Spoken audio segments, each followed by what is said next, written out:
बहुत समय पहले एक छोटे से गांव में आरती नाम की एक लड़की रहती थी। आरती को बचपन से ही रसोई में रहना पसंद था। जब भी उसकी माँ सब्जी काटती, तड़का लगाती या रोटी सेकती, आरती चुपचाप वहीं खड़ी रहती और देखती रहती। उसे लगता था कि माँ के हाथों में कोई जादू है। साधारण से मसालों से भी वे ऐसा स्वाद बना देती जिसके सामने किसी बड़े से बड़ा रेस्टोरेंट भी फीका लगे। लेकिन जैसे जैसे समय बीतता गया, आरती की पढ़ाई, नौकरी और शहर की भागद रनिंग बढ़ गई। वह अपनी माँ से दूर एक बड़े शहर में रहने लगी। बाहर का खाना, जल्दी जल्दी बनाया जाने वाला भोजन और भागती हुई जिंदगी, धीरे धीरे रसोई उससे दूर होती चली गई। एक दिन त्योहार से ठीक पहले आरती को अचानक अपनी माँ के हाथ की थाली याद आने लगी। गर्मागर्म रोटी, हरी सब्जी, दाल का हल्का सा तड़का, भुनी खुशबू वाली लौकी चना दाल और आखिर में माँ का प्यार से परोसा हुआ मीठा चावल।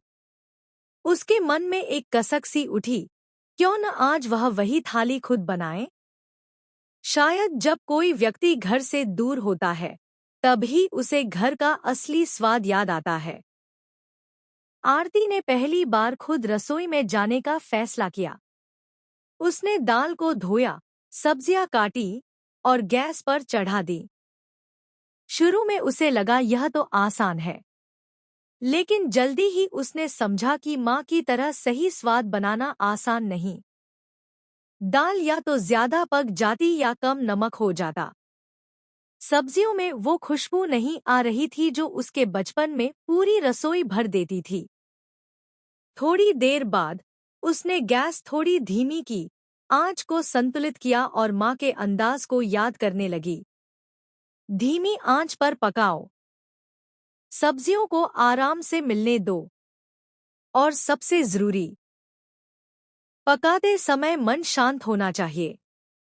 जैसे ही उसने तड़का लगाया, गर्म तेल में जीरे की खुशबू तड़प कर उठी। उस एक पल में उसे महसूस हुआ कि माँ की रसोई सिर्फ खाना बनाने की जगह नहीं थी, वह प्रेम की जगह थी, जहाँ हर पकवान में एक कहानी, एक याद और एक अपनापन घुला रहता था। धीरे धीरे पूरी रसोई में वही पुरानी जानी पहचानी महक फैलने लगी। आरती मुस्कुरा उठी। शायद वही स्वाद वापस लौट रहा था जिसे वह सालों से मिस कर रही थी।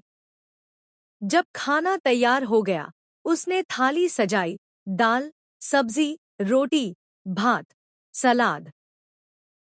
थाली बिल्कुल वैसी दिख रही थी जैसी उसकी माँ बनाती थी।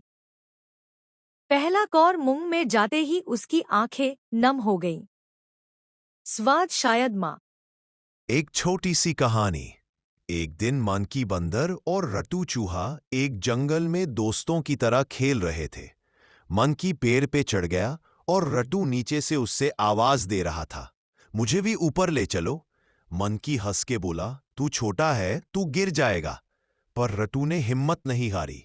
उसने एक लंबी लट्टी ढूंढी और उस पर चढ़ गया। दोनों मिलकर पेड़ के ऊपर से फलों का